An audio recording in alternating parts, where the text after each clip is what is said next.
especially who's just coming in.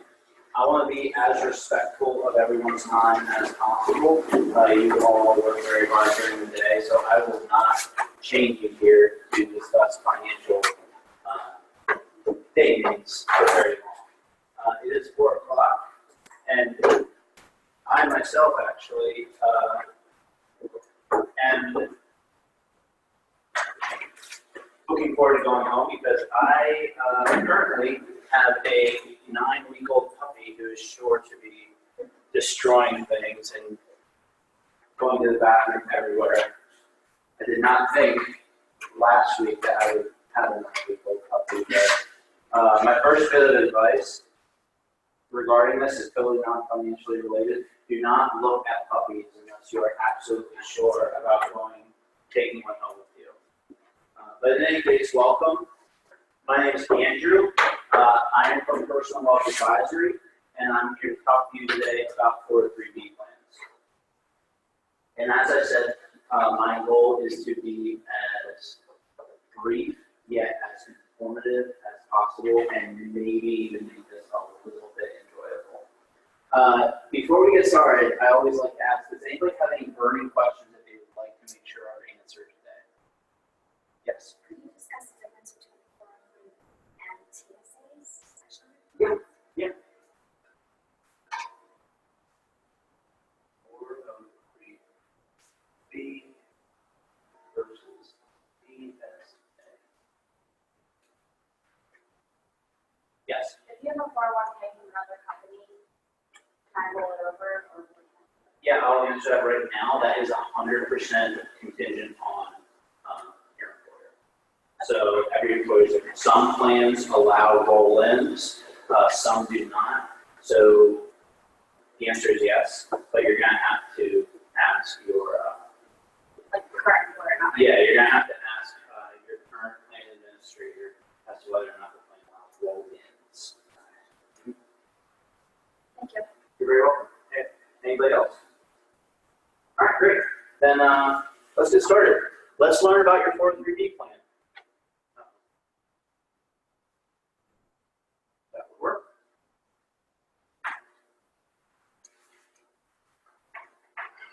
Well, that is not. Okay. We'll adjust and adapt. Who is Personal Wealth Advisory? Personal Wealth Advisory is the firm that I work for. We are an independent financial planning company. We were founded by an individual who worked for many, many years in the 403B and retirement plan environment. Because he is now in his 70s, because of having such a long history of specializing in teachers and their retirement plans, our firm, the IU, has developed a partnership over the years. And for the last few years now, we come and we deliver some financial education for the IU and then any other school districts that want to take advantage of it at this building. So that's who we are. If anybody's interested, we are in the neighborhood. We can always meet at any time that would be convenient for you. We are a full-fledged securities provider, so we do offer investments. We do offer this. It's required that we disclose who our broker-dealer is. It's a company named Genius Wealth Management. All that means, and then this is the disclaimer that the knowledge I'm sharing with you today is accurate as of the time of this presentation. Those are all CYA items that I have to do because my industry is very highly regulated. Anyway, the topics that you need to know for your 403B is what is the 403B plan, obviously? How does participating benefit me? What are my options in the plan? How do I sign up? What is the 403B plan? The 403B plan has a couple of distinguishing characteristics that you should know. The 403B plan is basically like a 401k. If you've ever worked for a company that had a 401k, it's just categorized differently when you work for a nonprofit organization. But it's still the same thing where there is a payroll deduction. You can have savings come right off of your paycheck. You can have pre-tax, BICO and tax-free. Sorry, the individual that just automated really distracted me for a second. Anyway, you get a tax break to put money into the plan. There are various providers that you have options to use. Within those providers, you can choose many different funds depending on what kind of investment strategy you'd like. You may make changes. They are tax-deferred accounts, which means if you make a change in the investments, for example, if you make it more conservative over time, you will not have a tax issue. And then there's something called dollar cost averaging, which I'll get into a little bit later. You can take this with you, just like you were saying with your 401k. You can either roll that into an IRA in your own name. If your plan allows it now, you can roll it into your 403b. It is yours. It is not like your pension where you have to have a vesting schedule. It is 100% yours, the money you put in. And then the money is taxable income when you take it out. You can begin to take it out at 59.5. The government makes you take it out beginning at 70.5. It's called required minimum distributions. So those are some of the characteristics. Burning question that most people have is, what does a 403b have to do with PSERS? I'm a teacher.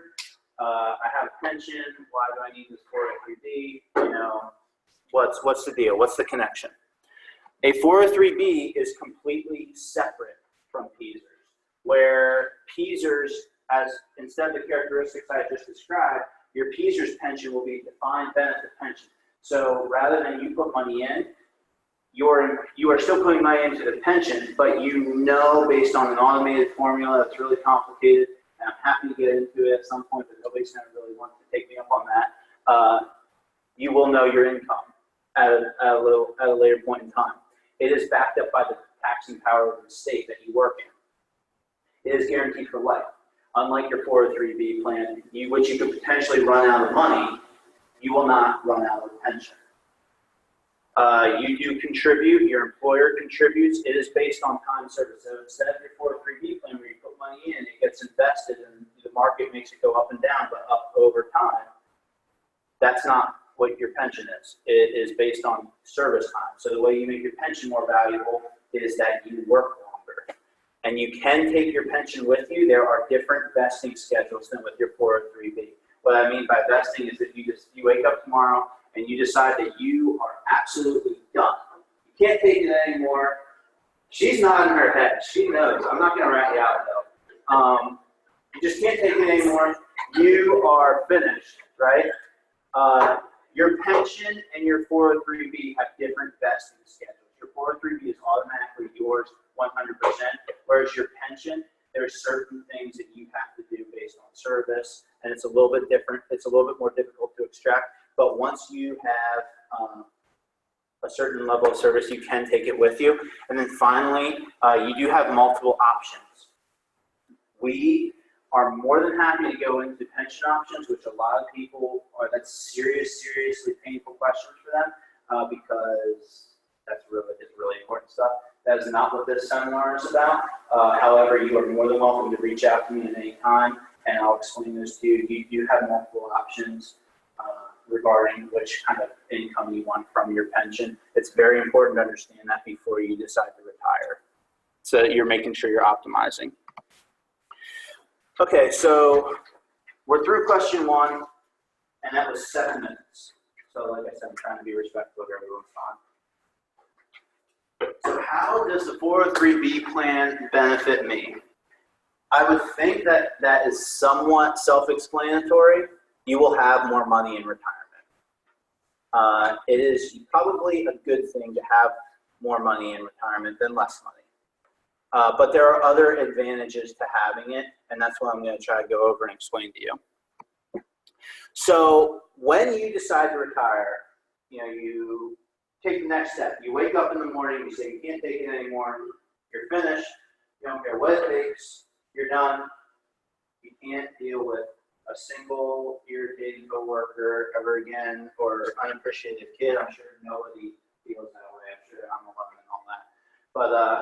But anyway, what are you going to have? The foundation of what you will have will be your PSERS teacher pension. That will pay you a monthly income for the rest of your life. And especially if you put some time into the system, it is still one of the best pensions alive today. So that is going to be the bedrock of your retirement. You know money is going to be electronically wired into your account, or however it is, whatever technology advances, in years from now, but you know the money's going to be there.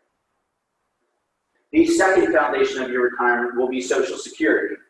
At a certain time, beginning at age 62, and then it vests at age 66 and a half, 67, depending on your date of birth, and then you can delay up till 70 when you claim it. But once you do claim it, you have Social Security for the rest of your life.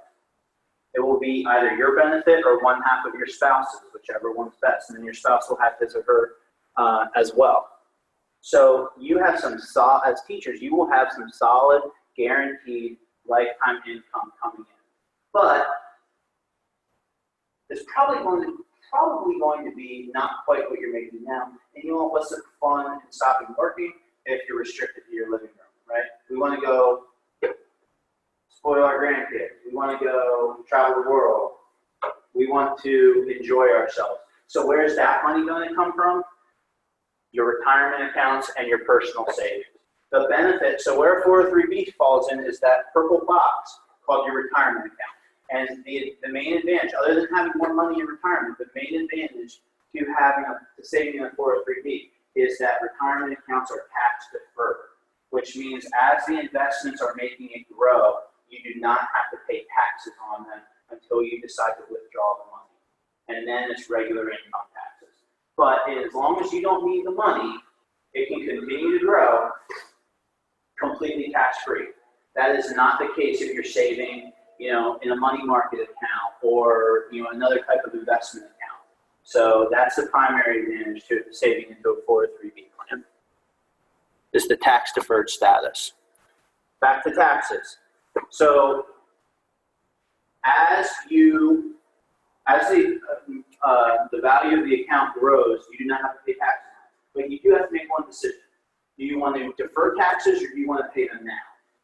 So what I mean by that is, you can choose when you put money into the 403B plan to take a tax deduction currently, and you get a tax break now, but then when you go pull the money out, it's taxable as income, as I suggested.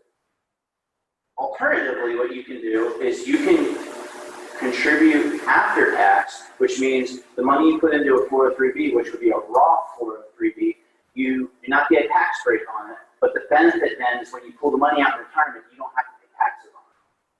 So it's just whether or not it's more beneficial for you to take the tax break now. For a lot of people, it is more beneficial because likely they're going to be making more money in a higher tax bracket while they are working. So they're not too worried about what their tax rate is going to be in retirement. But at the same time, tax-free money is pretty sweet. So, there's a balancing act in finding out what that equation is. That's something that we can help you with if you're struggling with that, or if you're sure, or you can take a CPA recommendation, whatever. But that's your choice after deciding to contribute to the 403B. Do you want to take a tax deduction now? Do you want to take a tax deduction later? Who would defer taxes now?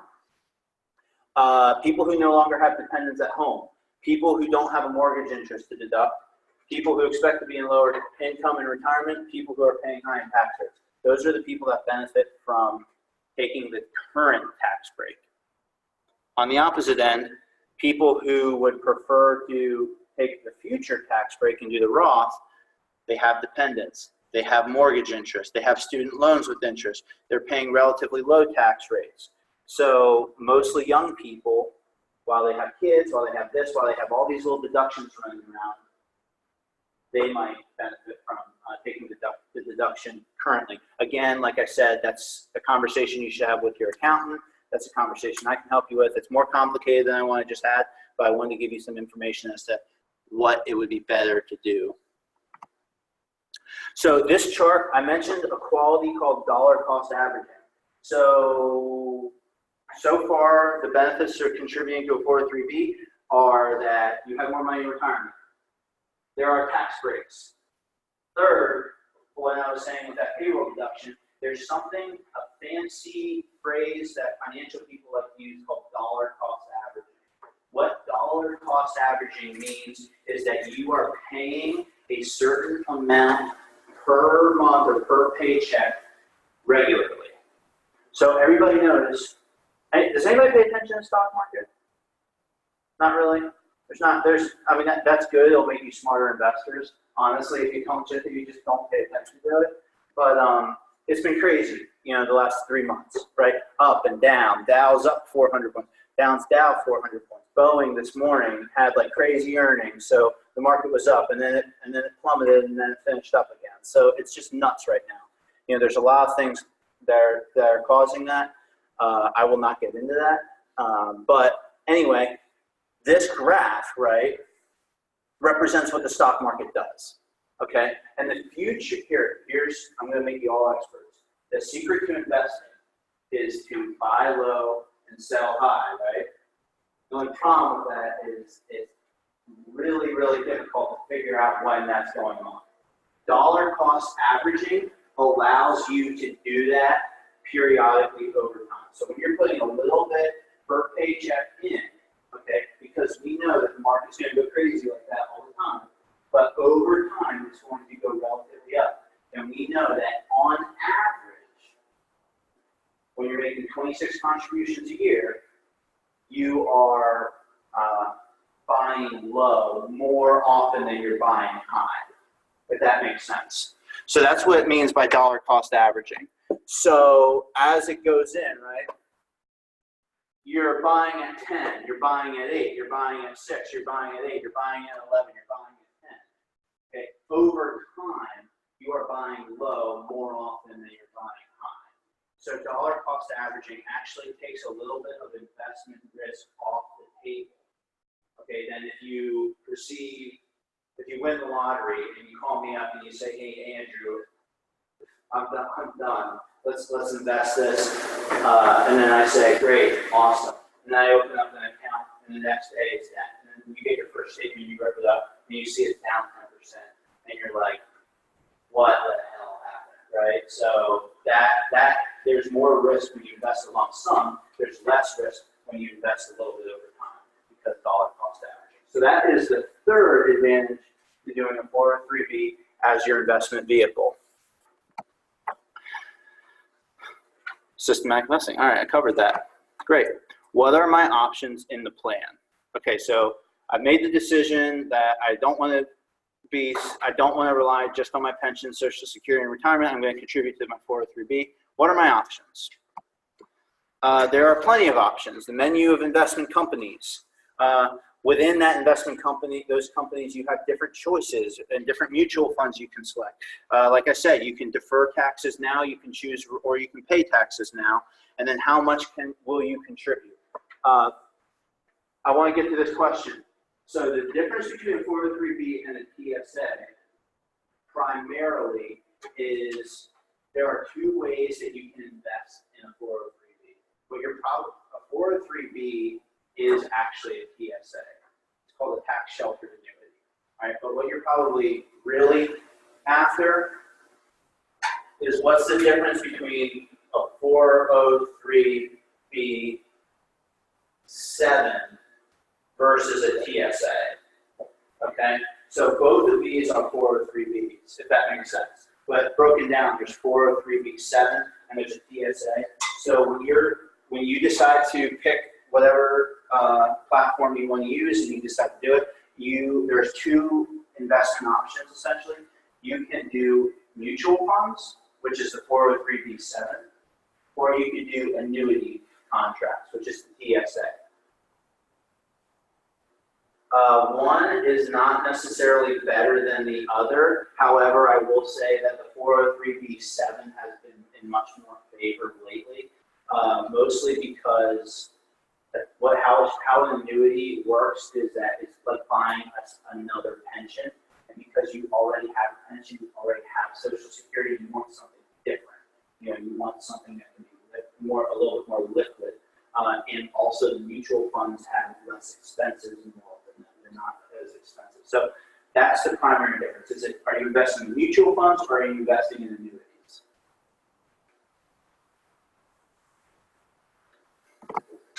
So menu of investment companies. This is what the IU's 403B choices look like, you have all of these different companies, right? Me personally, I try to be as unbiased as I can, but at the same time, I'm here to help guide you make the correct decisions. I will tell you that some of these companies are better than others. And it's mostly because, are you investing in mutual funds? And if so, what's the quality of those mutual funds? Where are you investing in annuities, which are a little bit more costly, a little bit more inflexible. They usually have surrender charges to get the money out of them, which people find out and they don't like. But there are also advantages to them because then there's more guarantees involved in those. But congratulations, you made the decision to invest in yourself. Now you got to choose through all this stuff. Luckily, the IU has partnerships with us. We'll be happy to help you choose. And I'll try to be as objective as possible. But I am opinionated in some ways. But anyway, investment allocation choices. Once you have chosen your provider, then you must choose how you want to invest the funds. So assuming that you do not invest in the tax sheltered annuity, or even if you do you want stock funds? Do you want bond funds? Do you want domestic funds? Do you want international funds? Do you want large cap? Do you want small cap? Most people believe that when they're investing, they are investing in Google, Apple, General Electric, those kind of things. Those are large cap American stocks. Okay, there are the most well-known ones, but they are only a handful of companies. What we recommend with our firm is that you spread out over all sorts of asset classes. Make sure that you're diversified. You know, if Boeing went nuts this morning, right? I wish I had Boeing stock, but I don't. At the same token, over the last couple of months with Zuckerberg getting interviewed, Facebook's been getting killed. So that's, you know, there's a lot of risk when you hold individual stocks. That's why you want to select funds that represent different categories that allows you to be as diversified as possible. Like I said, it's all about whatever risk you're willing to take. Are you someone who expects your money to double in between now and retirement? Are you someone that you just want to see a reasonable rate of return every single year? You don't really want to see a whole lot of volatility. It really depends on when you open up your statement.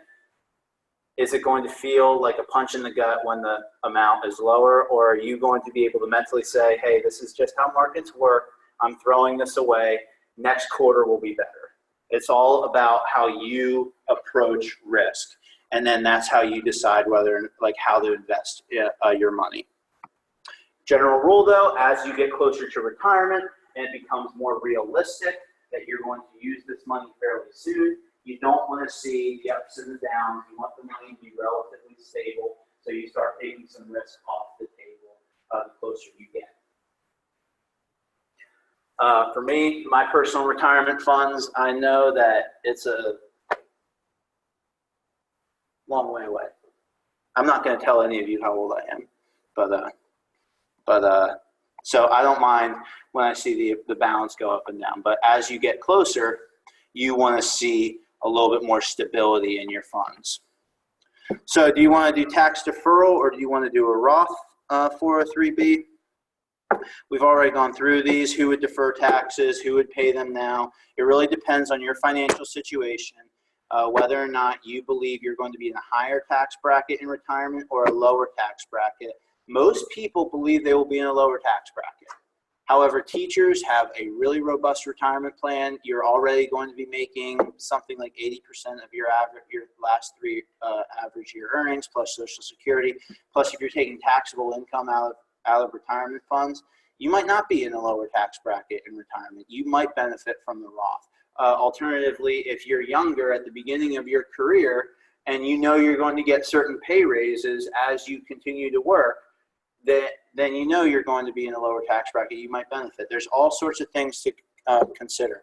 If you've got mortgage interest to deduct, if you've got little adorable deductions running around the house, unfortunately, that is not my puppy. She is not a deduction. I actually have to make a little bit more of a commitment than that in order to have an adorable little deduction. But anyway, you get my point. Do you want to pay taxes now or do you want to pay taxes later?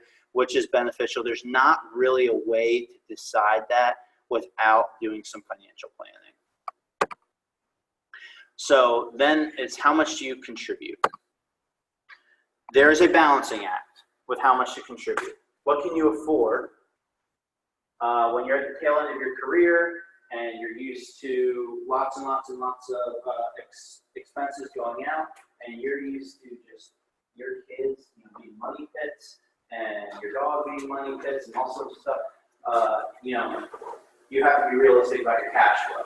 Okay, but then all of a sudden your kids are out, your mortgage is paid off. You have arrived, and you've decided that you can really maybe make some meaningful contributions. That would be nice, wouldn't it? That very rarely do I find people coming to me and say, Andrew, I have too much money. I need to put more into my 403b. That's usually not a problem most people come to me with.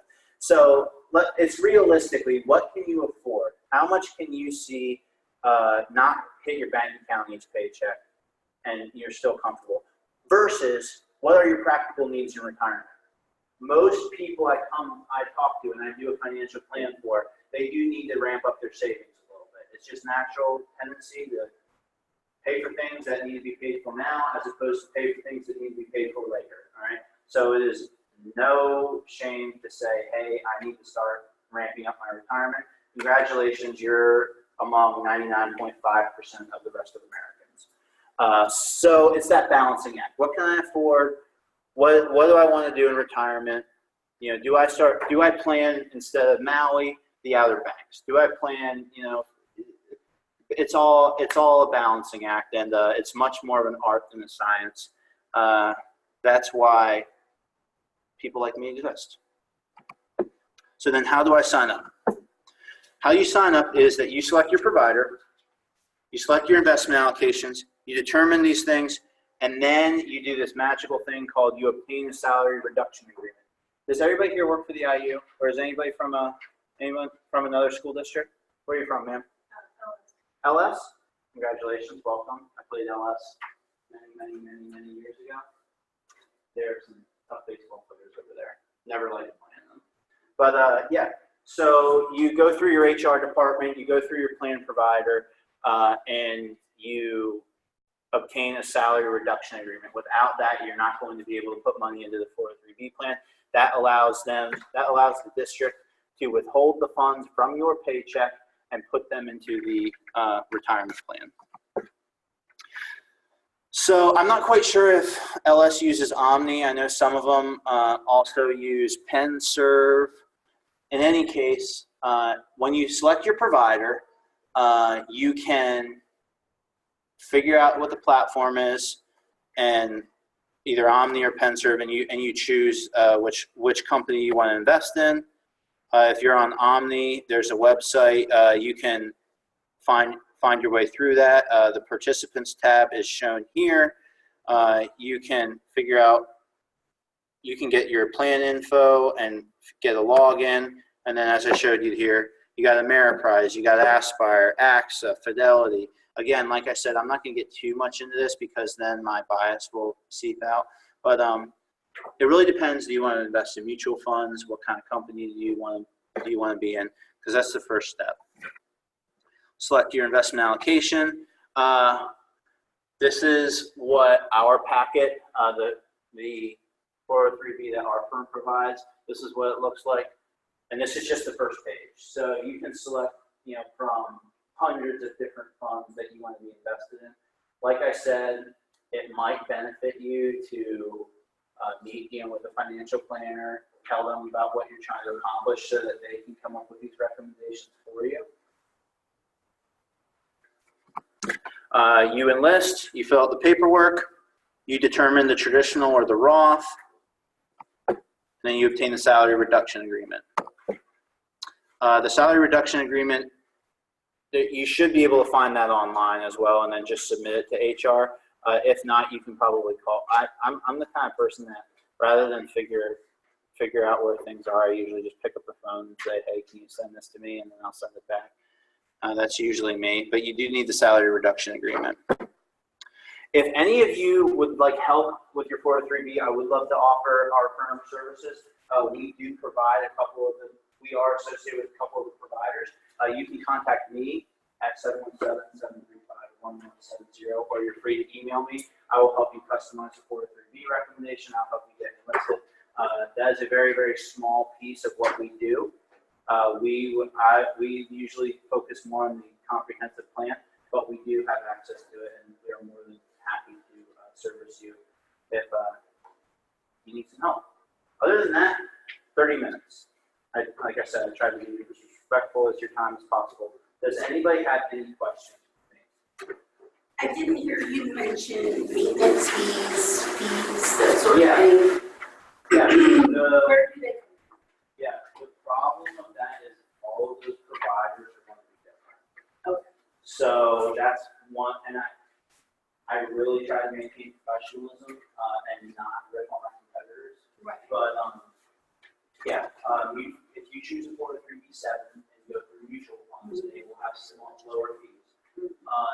Usually, you can probably expect at the most maybe 1 to 1.25%, and there you usually just see them come off with a statement. So hopefully, you're earning more in the gains than it justifies fees. When you're in annuity products, they are usually more expensive because you have more guaranteed investments. But yeah, you will see them come on statements, and some companies are more upfront about those than others, to say that really. But yeah, if you're interested, we offer security benefit and Oppenheimer as our two 403B plans, and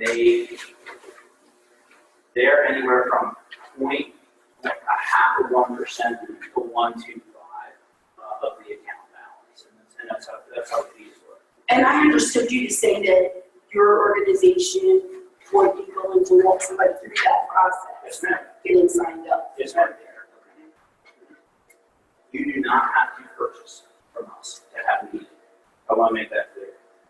We very much value our relationship with the IU. I personally, my mother is a teacher. The woman I love is a teacher.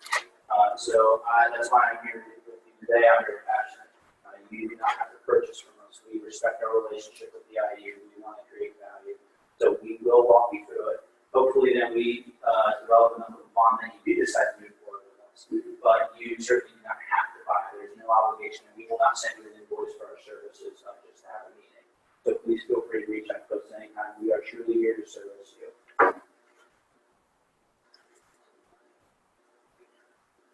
Yes, ma'am. So previously, I did get a tax sharing annuity that was offered by somebody that is here at the IU. Yeah. So you're saying they are very similar? So like once I retire, I can take my pension amount or whatever I get as a lump sum or like decide to do it. And I can put that right into the tax sharing annuity? Or is there better, or is it Yeah. Do you mind if I ask if you're coming up soon? Okay, that's good. Yeah. So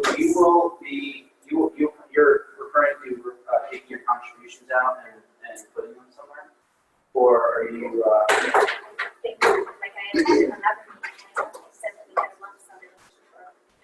Yeah. Most teachers do that. So they have funds readily accessible.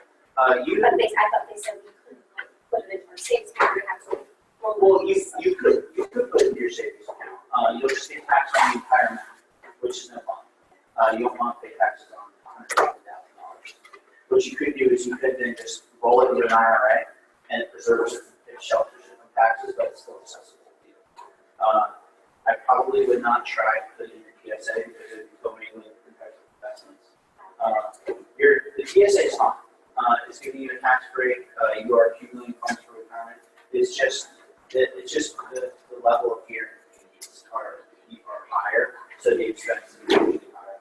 Most people opt for mutual funds just because they already have guaranteed their pension with Social Security, so they can afford to pay